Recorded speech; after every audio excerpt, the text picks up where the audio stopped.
topic. Alam mo, sigurado ka bang gusto mong pag-usapan to, Elizabeth? Kasi all out ako dito. Okay, you know what? Kumukulo ang dugo ko eh. Oh, Kasi every time awang-awa ko sa mga tao na yung mga bahay nila tinangay ng baha.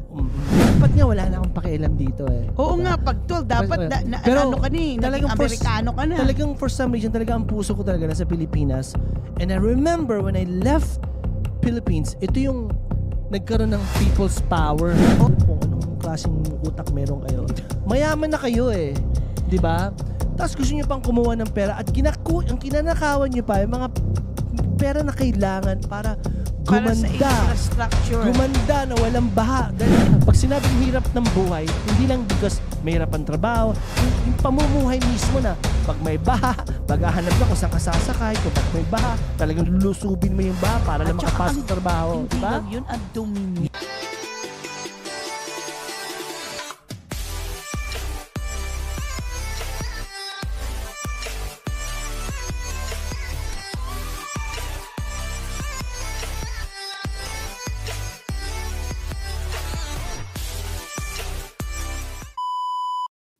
Hello everyone, this is Elizabeth Velasco from the Velasco team of Remax Gold, and this is Alvin Reyes with Supreme Lending. And welcome to our episode 85 of Bahay Pinoy sa Tate! Yes! Hello, Alvin. Hello, Elizabeth. It's long time no here. Long time no here and long time no doing this podcast. I love it. Nag-break tayo ng konti. Nag-break lang po kami. But we're back. And we're here to actually, usapang Pinoy. Di mo ba napapansin, iba na weather ngayon? Ito na, lumalamig na. Parating na tayo sa sa Pasko. Papasko na, November na, Thanksgiving mode na tayo. Yes. So, I'm liking it. I think we need this kind of weather kasi at the end of the day, parang ayoko na ng init. Really hot. It's hot dito. Correct. Lately. Pero now na papatapos na to, ay katulad dito, oh my God, umuulan. Yes. Gloomy ngayon. Gloomy siya. I mean, medyo nakapag-isip-isip ka na ba sa iyong anong tinawag to, yung parang New Year's resolution mo na sinabi mo, ito ang gagawin ko for 2025. Nagawa mo ba? Actually, hindi pa. Wala pa ako naiisip, hindi pa ako nagsisimula kasi in that patapos mode. Na tayo ng taon. Yeah, pero I am doing, again, this is the time where I do my business plan na, ini-start ko na, tapos, yung mga goals ko for the next year. But it should be coming up soon. My goodness. Ikaw, ang bilis ng panahon. Ang bilis talaga ng panahon. I can't believe it. It's like 2026. Para bang, holy crap, they're just talking about Y2K. Now we're like 26 years after. Sobrang bilis talaga. And hindi mo ba napansin na itong taon na to parang ang daming nangyari? Okay, pag-usapan natin yan. Kasi hot ang topic. Alam mo, sigurado ka bang gusto mong pag-usapan to, Elizabeth? Kasi all out ako dito. Okay, you know what? Kumukulo ang dugo ko eh. Kasi every time I think about it, kasi ang daming naaapektuhan at kawawang mga Pilipino dahil itong mga nangyayaring corruption sa Pilipinas. Kabilastugan ng mga ibang politiko dyan sa Pilipinas. Yes, and I'm gonna be all out dito, Elizabeth. Okay. So, wala kang censor but we have to be careful. Let's just not name people. Is that okay? Fair enough? I mean, hindi ako mag-name ng people, pero alam naman natin kung talagang sino. Oo nga. Pero let's just not name just for the sake of, alam mo na. Okay. So, tell me, what are your thoughts about what's happening right now sa Pilipinas? At talagang my God, awang-awa ko sa mga tao na yung mga bahay nila tinangay ng baha. I mean, we're talking about like... Itong bagyong Tina na to, nakararating lang, di ba? Nakita naman natin kung ano nangyari sa Cebu. Pero pag-usapan natin mamaya yan. Okay. So tell me ano ba talaga, right? Bakit bilyon? Sangkatutak na ang dami-daming perang nawawala at walang napupuntahan. And by the way, Elizabeth, it's not happening right now. It's been happening. Okay? I mean, dati kung hindi po ninyo alam, dumating po ako sa Amerika 1990. That's like what? 30 5 years ago. Yes, may mga nangyayari ng corruption. Pero hindi yung katulad na yun na talagang lantaran. Garapalan na eh. Sus Mario. At itong nangyayari, from me. the nutshell, ito lang naman yan. Kasimple lang. Kaya galit na galit ako. Unang-una, Elizabeth, I came here when I was 12 years old. Oo nga. Dapat nga wala na akong pakialam dito eh. Oo nga, pag 12, dapat ano ka ni, naging Amerikano ka na. Talagang for some reason, talaga ang puso ko talaga nasa Pilipinas. And I remember when I left Philippines, ito yung nagkaroon ng people's power. Oo nga, yung time na to. Oo, si Cory. Si Cory, yung yellow, di ba? Oo, gano'n, di ba? People power sa EDSA. Paalis na ako nun. Okay. Oo, sa natanda ko na sa recto pa ako yun kasi dapat pa FEU na ako nun eh. Oo, tapos? Nagkaroon ng rally doon, tear gas, lahat-lahat. Natatandaan ko yan. Yes. Very, very vividly. Anong year yan? Nakalimutan ko na. Okay. Pero bago ako 1980s yes, yan. mga 80s. Papunta na ako dito nun. And what really pisses me off ngayon, ito kasimple lang naman eh, Elizabeth eh. Okay? Ginawa na lang lahat. I wouldn't say lahat, pero most of the politicians dyan sa Pilipinas, alam niya kung sino kayo, ginawa niyo na ng business para nakawan ng mga Pilipino. Wait, hold a second. When you say business, like tell me, they made a business out of it? Well, that's what's happening right now, isn't it? Flood control, di ba? Sino bang nagbabayad? Sino ba yung mga ninanakawan nila? Mga taxpayers money yun ah. Correct. Okay? Ano ginawa nila? Ginawa nila ng business, di ba? Right? Pinasok pa nila yung part kung saan sila makakuha ng maraming para yung flood control, which alam naman natin, taon-taon na lang ang bansalang Pilipinas, daanan ng bagyo. Oo nga, kasi alam naman natin with global warming, and we're in the middle of the equator. Diba? Talagang given na yan, geographically, talagang daanan siya. Talaga siya. And doon pa sila yung flood control money, DPWH, hello, mga ano yung PWH is what? Department Highway, Philippine Highway. DPWH. Okay, Department of Highway something. Okay. Parang Caltrans dito yun. Oo, okay. California Transportation. Yeah. Okay. Pero yung DPWH na yan, di ba? Okay. I don't wanna say, it's also part of the Philippine government agency, di ba? Okay. So ngayon, ayun na nga, parang ginawa nilang business para kunin yung pera ng mga taxpayer, mga Pilipino. Di ba? Yung naglalaan sila ng pera sa flood control. Alam mo, I heard billion. Billion na nga pinag-uusapan billions. dito. Okay. Kaya nga ito nga masakit. Ginawa na nila ng mga politicians dyan, ginawa na nilang business to para kumuha ng pera. Unang-una, kayong mga politiko kayo, hindi ko alam kung anong klaseng utak meron kayo. Mayaman na kayo eh. Di ba? Tapos gusto nyo pang kumuha ng pera at ang kinanakawan nyo pa yung mga pera na kailangan para gumanda. Para sa infrastructure. Gumanda na walang baha. Dahil di ba? Okay. Teka muna. Okay, first and dugo foremost. Ko, tumataas. Okay, yung alta pressure mo. Okay. Unang-una sa lahat, magkano ba ang mga sinisweldo ng mga senador at congressman? I can tell you this right now. It's not enough to have a jet and helicopters. Okay. So ibig mong sabihin, yung sweldo nila, enough, I mean, it's above average, pero hindi pang bilyonaryo o bilyonaryo. Yeah. Given, may mga business sila, di ba? Ito ang problema eh. Elizabeth, yung business nila din, sa construction din. Ibig sabihin, yung bidding nangyayari, parang sila-sila na lang. So ibig mong sabihin, talagang pinasok nila, ginawa nila yung business para... Parang anong tawag kurakutin. Dito? Parang pangkurakot. Oo. Now, ang masama pa nga nito, Elizabeth, yung ibang ghost project na nga eh. So, ibig mo sabihin... Mas masakit yung ghost project. Okay, bakit ba sa Pilipinas, hindi katulad dito sa Amerika na may checks and balance? Di ba dapat may nag-check niya ng progress? Yun na nga ang problema kasi yung mismong agency na penetrate na rin ng corruption. So, ibig mo sabihin, yung nag-check... Kasabwat na rin. Ibig mo sabihin, okay, wait a minute. Yung nag-check, pinapapasa na as if there's already may project kunyari pero hindi naman wala naman. Bakit hindi nila picturean? Ayun na nga eh. Yung 'di ba nagkabistuhan na nga sa Senate hearing? Ano sabi? yung starting na photo at end na photo pareho lang. Wow. Tapos pareho rin yung taong nakatayo. Sabi niya, paano nangyari yun? Different date, tapos pareho. Teka muna, anong sagot? Ay, wala. Yun na nga problema natin. Hindi sila nangangatulan. Ito na nga problema. Ang daming nangyayaring hearing. Ito na nga, may CIC pa. So, sang katutak na hearing. Tapos parang, alam mo, parang palabas lang talaga eh. Guys, sawang-sawang na po kami as mga Pilipino sa mga ganitong nangyayari. Okay. Grabe na. Wala nang wala na talaga. Nakakaasar na. Di ba? Hindi lang asar, para bang nakakahabag yung mga Pilipino. Sobra na. Okay. So, wait a minute. So, let's say, for example, you're found guilty. Nag-hearing. Anong repercussion nun? Anong mangyayari sa kanila? Ang masama nga nito, wala pang guilty hanggang ngayon na marami ng hindi pa natin alam. Ano ba? Hindi niyo ba kilala kung sino talaga yung nasa ulo? Kitang-kita na kung sino. Okay? So teka muna. Ang problema naman kasi dito sa presidente natin ngayon, alam na kung sino, pero pinoprotektahan. Bakit ka mo? Kamag-anak. Hello. So, ibig mo sabihin kamag-anak? Di ba? Sino ba to? Are you serious? Come on. Oh my gosh. Alam mo, paikot-ikot lang kayo dyan, mga hearing dyan, pero wala naman nangyari. Guys, taga dito kami sa Amerika, pero nakikita namin ang balita at asar na kami sa inyong mga politician kayo. Okay. So, teka muna. Anong dapat gawin sa mga yan?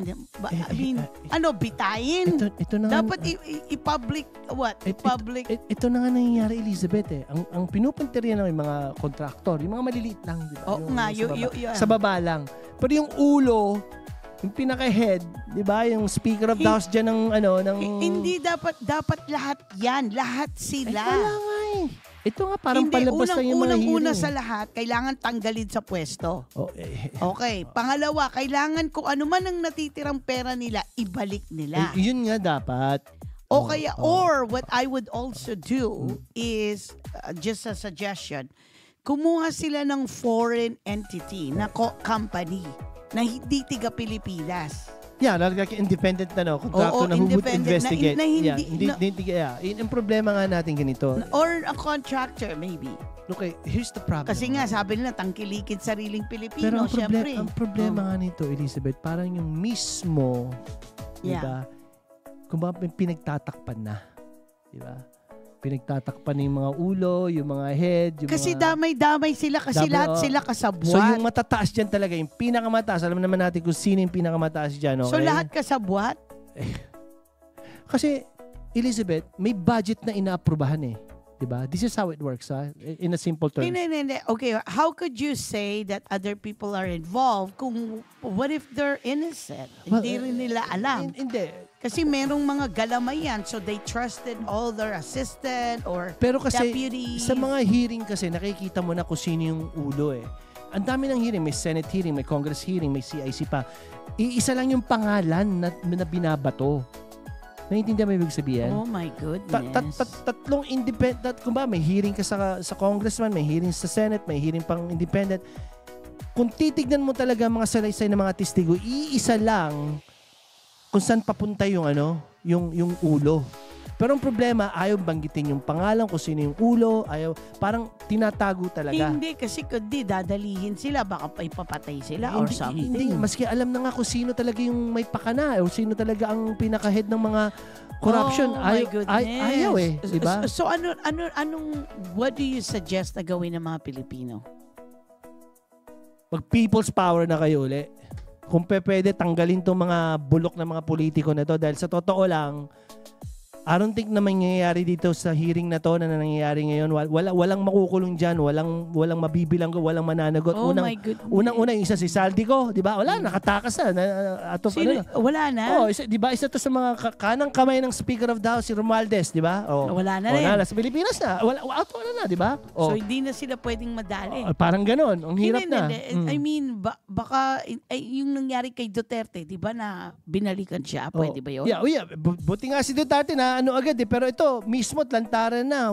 Ang dami na nagsasabi, ulo sila pero wala pa rin nangyayari. But you gotta remember, they're still not found guilty. Right? I mean, we can't really... I understand. Mahirap tayong maghusga. Still proven guilty. Pero paano mo man, merong hearing na ngayon, Elizabeth. Okay. Sinasabi na nila talaga kung sino yung ulo.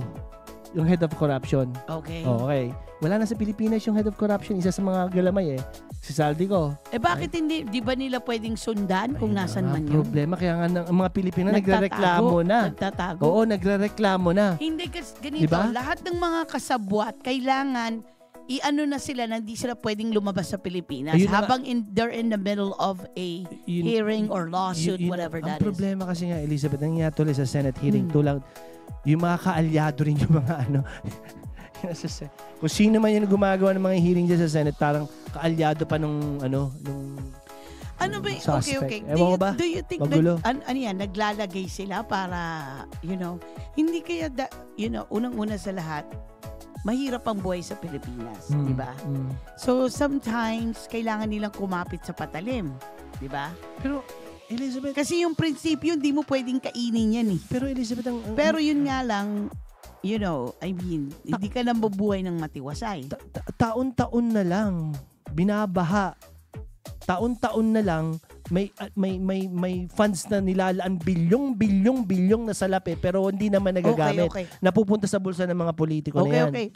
Bakit they made it so freaking obvious na kung sakaling magnanakaw sila, just get a portion, not the whole thing. Wala nang pakialam. Wala nang takot. Unang-una, wala nang takot sa Diyos. Wala nang pakialam sa mga Pilipinong nahihirapan na araw-araw na lang binabaha, na naglalakad sa baha, papasok sa trabaho, na walang masakyan dahil baha. Wala na silang pakialam dyan eh. Ang iniisip lang nito mga politiko na to, ng mga kayo, ay yung bulsa nyo lang. Gusto nyo lang malaki yung bulsa nyo. Gano'ng kayaman ba ang gusto ninyo? Gusto nyo bang bili ng mundo?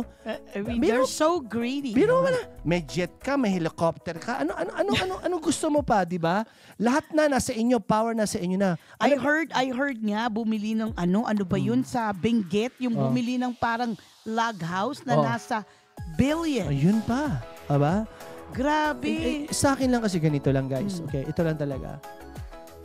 I mean, hirap na yung mga tao sa Pilipinas. Ang pamumuhay ng mga Pilipino natin. Oo nga, yung mahihirap, lalong humihirap. At lahat to nagtatrabaho para lang mabuhay sa araw-araw may kainin. Ang problema nito, lalagyan pa natin ng perwisyo sa baha. Lalagyan pa natin ng bagyo na dumadating taon-taon, palakas pa ng palakas. Ang problema sa atin, pwede naman natin, kumbaga ba, bigyan ng konting magaang pamumuhay ang mga Pilipino na magawa man lang yung flood control natin, magkaroon tayo ng tamang daan, di ba? Correct. Parang konting ginhawa lang ba? Ang mga Pilipino kasi, willing naman mag-work eh. Till death, para lang, alam mo yun, para lang kumita. Honestly, yung mga Pilipino dito sa Amerika, Masipag ang sisipag tayo, di ba? nila. Right? Pero kayong mga politiko kayo, wala na kayong inisip, kundi palaki ng bulsa ninyo, number 1. Number 2, para yumaman pa kayo. Number 3, hindi nyo na inisip yung mga Pilipinong talagang unang-una nahihirapan na dito sa mga pagnanakaw ninyo. Okay, alam mo, Alvin, kaya hindi mo masisisi yung mga Pilipino na gustong ibang bansa eh. Yun na. Kasi talagang walang asenso. Kahit anong hard work mo o whatever, wala kang mararating kasi ang hirap. Yung environment that you're in, di ba? Pag sinabing hirap ng buhay, hindi lang because may hirap ang trabaho, yung pamumuhay mismo na pag may baha, maghahanap ka kung saan ka sasakay, kung pag may baha, talagang lulusubin mo yung baha para lang makapasok sa trabaho. Hindi diba? lang yun, ang dumi nun. Yung pa. My God, health and safety hazard. Yung bagyong Tino dumating. Naman, may bagyo na naman. Yan, yung Cebu. Tinamaan yung Cebu. Oo nga, nakita ko. Yung buong Bisaya, lubog. Sus Mariosep, di ba nga, dilindol ngayon naman. Di ba? Ngayon naman, oh my goodness. Asar-talo ngayon itong isa Cebu, parang merong nilaan na supposedly 29 billion pesos. Pero, saan? Doon sa Cebu, pero yung may flood control dapat walang nangyari. Lumubog yung buong town, di ba? Yes. Ito yung ibig nating sabihin, guys, na oh my gosh, it's too much. Magising naman na kayo, mga politiko kayo dyan. Okay? Now, sige, gawin na natin, sabihin na natin kailangan nyo ng pera, pero isipin nyo naman na merong mga tao, merong mga Pilipino na kailangan natin yung pera na yun para mas gumaang ang pamumuhay nila. Wala nga, hindi na nga silaw na nga sila sa pera. Yun na, alam mo ba, narinig mo yun, yung 19 years old na Emma Atienza nagpakamatay. Di ba? Na anong tawag dito? Kasi influencer siya. Nasa LA siya. So, yung parang extended family, involved sa politiko. Hindi natin alam. So, ngayon, kasi kinatawag siyang Nipo Baby. Yes. Kasi nga, kasi nga yung medyo marangya, tapos, siyempre, nagfe-flex sa TikTok, Instagram. So, ngayon, ang daming mga haters ang nagsabi na, nakaw sa pera yung yung mga karangyaan mo, ganito, ganyan. Grabe yung atake sa kanya ng mga Pilipino. Talagang so much hate. Sa sobrang hate kasi hindi na nakayanan ng kanyang pag-iisip, nagpakamatay yung bata. Sus, Mario, I mean, at the end of the day, this social media could be so bad too. Well, but I get it. Pero, Elizabeth, paano naman yung mga namamatay sa baha? Sa bagay. Yung mga bata. Isang tao lang yun, ha? Yung taon-taon na lagi na lang mayroong namamatay, nalulunod. Dahil natutulog lang sila, all of a sudden, yung tubig nasa taas na ng bubong nila. Alam mo, tama ka dyan, Alvin. Paano naman yung mga they're putting too much, how do you call, twist in this, yung sa nangyari dun sa bata. But they don't really put expose na yung maraming mga taong namatay dahil sa baha. Yeah. Ngayon, sasabihin ng isang politiko na, huwag niyong idama yung pamilya ko dahil yung mga taong dinamay nyo, yung kayo sa kakurakot ninyo na namatay. Sa mga ninakaw. Taon-taon na lang, di ba? Mga ninakaw nilang pera. Yun, doon na. I mean, we come to a point, I'm sorry guys, alright, pasensya na kayo, pero dumating na kasi talaga sa panahon, unang-una, lantaran na yung nakawan Elizabeth Oo nga, hindi na sila nahihiya.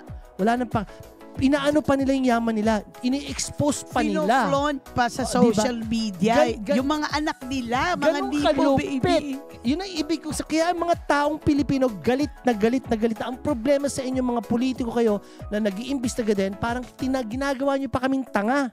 Na parang gusto nyo baligtarin yung story na parang hindi namin maintindihan. Yun ang mas masakit. Oo nga. Yun ang mas masakit, Elizabeth. Akala nila we're dumb. Yun ang nangyayari. Kaya yung mga taong Pilipino ngayon, sa totoo lang, galit na. And I will not be surprised, Elizabeth, there's another people's power coming in. And I think it's about to explode. Yeah. Right. Ako nandito, nararamdaman ko yung mga I mean, I could hear from your voice and look at you, parang naaalta presyo ka sa galit. Kasi Elizabeth, ito pasensya na po. Kasi yung side ng misis ko, maraming politiko. Maraming politiko. Pero alam ko hindi sila pag-uusapan to, okay? Noon ko pa narinig to, pag naging congressman ka, nandyan ang pera. Okay. So ibig kong sabihin, kaya pala itong mga artista, bago sila malaos, pinapasukan nilang politiko kasi dyan ang pera. After being celebrity, dahil laos ka na, matanda ka na, may kulubot ka na. So ngayon, ang gagawin mo, magpopolitiko ka. Pero hindi mo alam kung paano kikita ng pera, di ba? Oo, paano nga ba kumikita? Ito na yun, yung kickbacks, mga projects, di ba? Ito na yun. Lumabas na yung mga noon dati kasi parang likod lang dati yan. And guess what? Hindi lang naman sa flood control pinag-usapan na pampagawa ng eskwelahan, bibigyan ng budget. Oo pampagawa.